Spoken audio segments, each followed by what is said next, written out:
Minsan siya pinagpagalan bracelet mo dito sa wow, yung sukat ka, ano ba yun? Siya meron mga ano ba yun gano'n? Yung yung end to end na parang bulitas. Oo.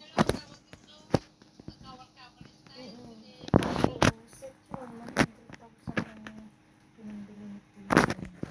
May hikaw pa, may pintas at saka bracelet. Samantalang dito yung bracelet ko laon na nagkahalaga